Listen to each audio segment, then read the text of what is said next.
SAS. The Special Air Service was founded in 1941 by Lieutenant David Stirling, who convinced the British Army to let a small team of men do what entire divisions could not. Their second mission alone told you everything about how they operated. 8 men raided 3 German airfields in Libya, destroyed 60 aircraft, and returned without losing a single soldier.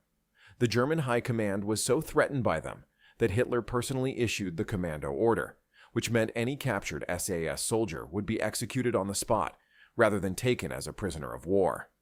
That order was a backhanded compliment from the most dangerous military in the world. After the Second World War, the SAS was disbanded, rebuilt, deployed to Malaya, then Oman, then Northern Ireland, quietly becoming Britain's most capable counterterrorism force, while almost nobody outside the government knew they existed. That changed on the afternoon of May 5, 1980. 6 gunmen had seized the Iranian embassy in London 6 days earlier, taking 26 hostages and making demands the British government had zero intention of meeting. When one hostage was executed and his body thrown onto the street, the order went through.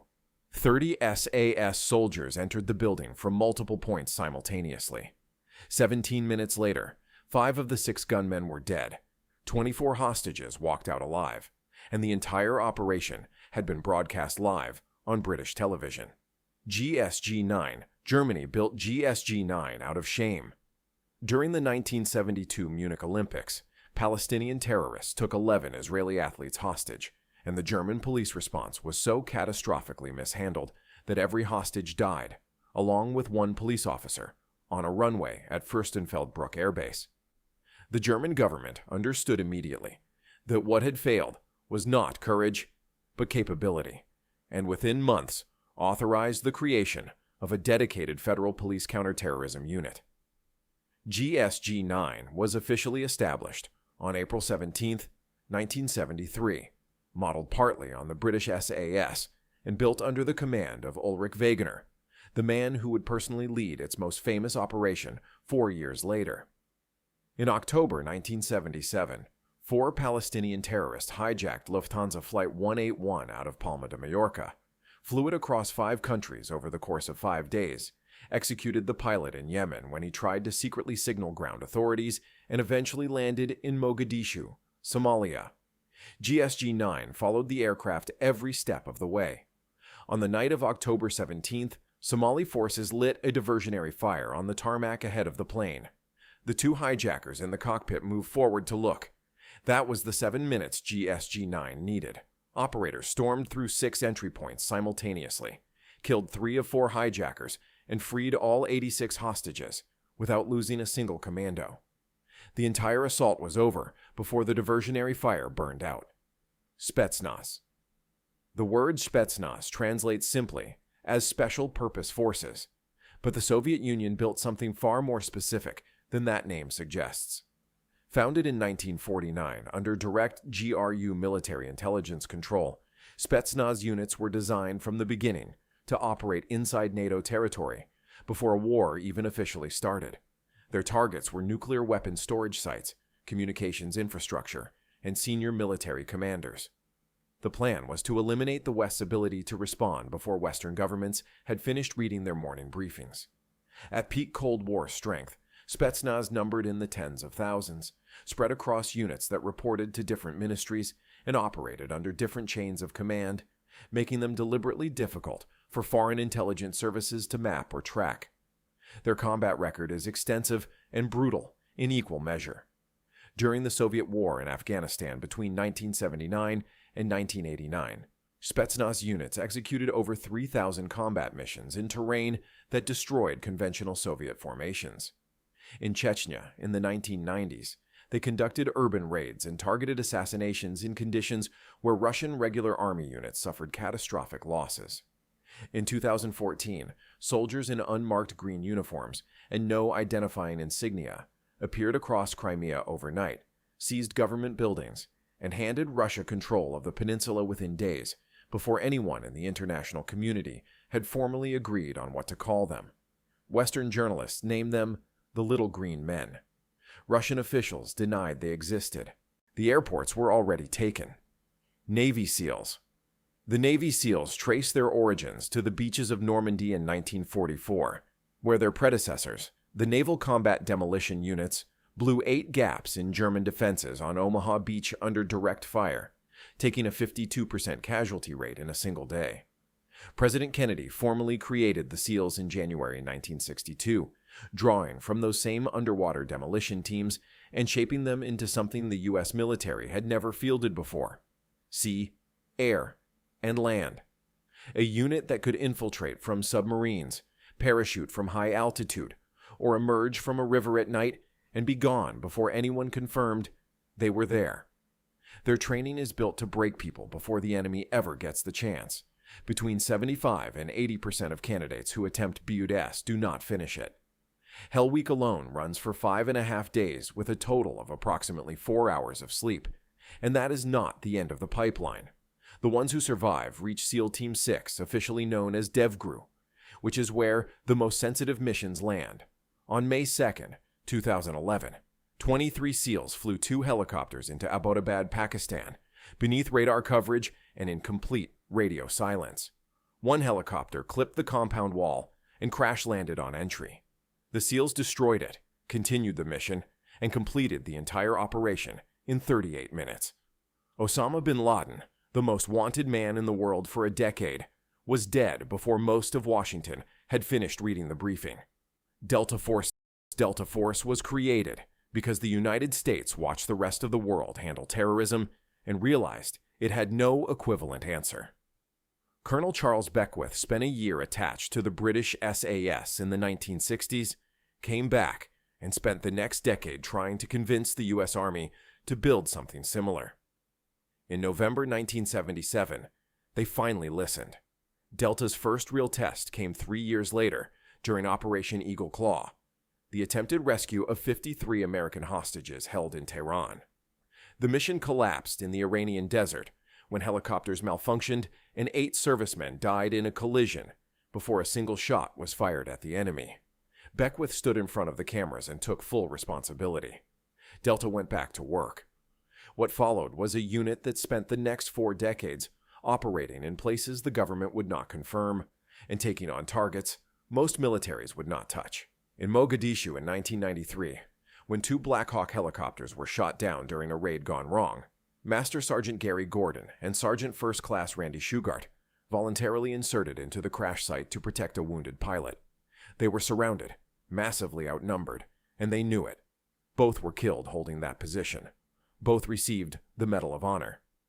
In 2003, Delta operators pulled Saddam Hussein out of an underground hole in the ground near Tikrit, handed him to authorities, and disappeared back into the shadows without a press conference. Delta Force officially does not exist. It keeps showing up anyway. Green Berets. The United States Army Special Forces were founded in 1952 by Colonel Aaron Bank, a veteran of the OSS who had parachuted into occupied France during the Second World War to organize resistance fighters. Bank believed the future of warfare was not more tanks or bigger divisions, but small teams of men who could disappear into hostile territory, learn the language, earn the trust of local populations, and turn them into fighting forces. The Army took some convincing. President Kennedy did not. In 1961, Kennedy personally authorized the Green Berets to wear their distinctive headgear, a symbol the military had previously banned, and publicly championed the unit as the future of American power projection. When Kennedy was assassinated 2 years later, a Green Beret was placed on his coffin as a final tribute. Their defining mission came on the night of October 19, 2001, 5 weeks after September 11th. 12 Green Berets from Operational Detachment Alpha 595 were inserted into northern Afghanistan with a mission that had no conventional military solution available. There were no roads passable by vehicles, no infrastructure, and no U.S. forces within reach. So they rode horses, 12 soldiers on horseback, coordinating airstrikes via laptop computers, working alongside a Northern Alliance militia they had met days earlier. Within weeks, that combination of medieval transport and satellite-guided bombs had driven the Taliban from power across the country. The U.S. military later commissioned a 16-foot bronze statue in New York City to commemorate the mission. It shows a Green Beret on horseback, The statue does not need an explanation. GIGN. France created the GIGN in 1973 with 15 operators, a budget that barely covered equipment, and a mission statement that most European governments were only beginning to understand they needed. Germany lost 11 Israeli athletes trying. France decided it would not repeat that lesson. GIGN trained relentlessly in marksmanship, hostage negotiation, and close-quarters combat, built its numbers slowly, and conducted over 1,000 missions across 2 decades that almost nobody outside the French government knew about. Then came Christmas Eve, 1994, and the world found out exactly what France had been building. 4 terrorists from the armed Islamic group seized Air France Flight 8969 in Algiers with 229 passengers and crew aboard. Over 3 days, they executed 3 passengers, demanded release of imprisoned militants, and requested far more fuel than Paris required, telling anyone paying attention they had no intention of landing in France at all. Forensic analysis later confirmed their actual plan was to detonate the aircraft over the Eiffel Tower.